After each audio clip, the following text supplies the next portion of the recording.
नमस्कार नेपाली मित्रों, एक जबरदस्त खबर ये आ रही है कि नेपाल में 9 करोड़ टन लोहे की खोज हुई है। और दोस्तों, ऐसा बिल्कुल हो सकता है। और यदि ये हो गया तो जानते हैं कितने रुपए का होगा 9 करोड़ टन लोहा? हमने कैलकुलेशन किया तो 110 खरब रुपए का निकलता है 9 करोड़ टन लोहा। नेपाल की जीडीपी कितनी है? 55 खरब रुपए, और इसमें 110 खरब रुपए और जोड़ देते हैं तो ये हो जाएगा 165 खरब रुपए, यानी लगभग 140 और 50 बिलियन डॉलर नेपाल की इकोनॉमी हो जाएगी। यानी तब नेपालियों के पास अच्छा पैसा आ जाएगा, क्योंकि दोस्तों इकोनॉमी बढ़ती है, सकल घरेलू उत्पादन बढ़ता है, तो इनकम पर कैपिटा भी बढ़ती है, दोनों एक साथ बढ़ती है। और तब नेपाल की प्रति व्यक्ति आय कितनी हो जाएगी?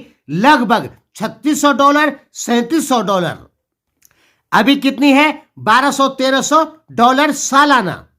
दोस्तों, आपको यह जान के बड़ा दुख होगा कि हिमालय में जितने भी राज्य या देश हैं, सभी लोगों की प्रति व्यक्ति आय नेपाल से 4 गुना 5 गुना ज्यादा है। जैसे उत्तराखंड की $4000 सालाना, सिक्किम की $5500 सालाना, भूटान की $4200 सालाना, हिमाचल की $3600 सालाना और नेपाल की केवल $1200 सालाना। नेपाल को एक सम्मानित इकोनॉमी वाला देश बनना है तो कम से कम नेपाल की इकोनॉमी इस समय $80 बिलियन होनी चाहिए। नेपाल की इकोनॉमी $45 बिलियन है, यानी बहुत कम है।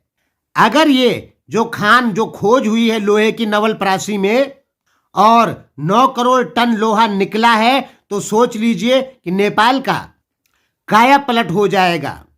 तब नेपालियों को विदेश जाने की जरूरत नहीं, इंडिया जाने की जरूरत नहीं, किसी से कर्जा लेने की जरूरत नहीं। क्या है दोस्तों कि 2016 में नवलपरासी में लोहे की खोज हुई थी। भूगर्भ विभाग वाले जो हैं वो कोयले की खोज में गए थे, वहां उनको लोहा मिल गया। तो उस समय बताया गया कि 80 लाख टन यहां पर लोहा है। लेकिन एनआई कोई कंपनी है नेपाल में, शायद उसने, एनआई है कि क्या है नाम, सही से मैं याद भूल चुका हूं। दोस्तों, मैंने सुबह पढ़ा था लेकिन इस समय भूल गया हूं। शायद एनआई कोई कंपनी है, इसने दोबारा से खोज की है और बताया है कि 9 करोड़ टन लोहा नेपाल में मिला है, या नेपाल निकाल सकता है 9 करोड़ टन। हाँ दोस्तों, ये बहुत ज्यादा होता है। इस दुनिया में सबसे ज्यादा लोहा जो उत्पादन देश करते हैं उनमें ऑस्ट्रेलिया पहले नंबर पे, ब्राजील दूसरे नंबर पे, चीन तीसरे नंबर पे, चौथे नंबर पे भारत। ये कितना लोहा निकालते हैं? ये निकालते हैं साल का 25 lakh ton, 15 lakh ton, 18 lakh ton और 17 लाख टन, लगभग इसी की रेंज में निकालते हैं। इनके पास भी करोड़ों अरबों टन लोहा मौजूद है। तो नेपाल में 9 करोड़ टन लोहा मिलने की संभावना मुझे भी लगती है। हालांकि इसको एक झटके में नहीं निकाला जा सकता, इसको निकालने में टाइम लगता है। नेपाल ज्यादा से ज्यादा 1 लाख 2 लाख या 4 लाख टन ही सालाना निकाल सकता है, क्योंकि नेपाल के पास में अच्छी टेक्नोलॉजी नहीं है, कुशल कारीगर नहीं है। हाँ, किसी विदेशी कंपनी को ठेका मिल जाए तो वो जल्दी जल्दी निकाल सकती है।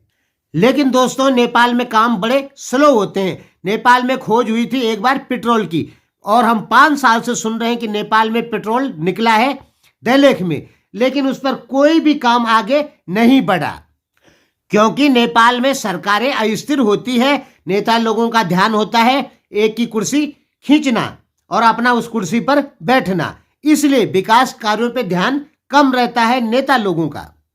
कुछ भी हो, लेकिन एक बात आप निश्चित जान लीजिए कि नेपाल में लौह अयस्क की खोज हो चुकी है और नेपाल इस पे काम करता है। तो नेपाल सरकार के पास काफी पैसा आएगा और वो अनेक प्रकार की परियोजनाओं पर लगेगा, जिससे नेपाल एक विकसित राष्ट्र की तरफ बढ़ेगा।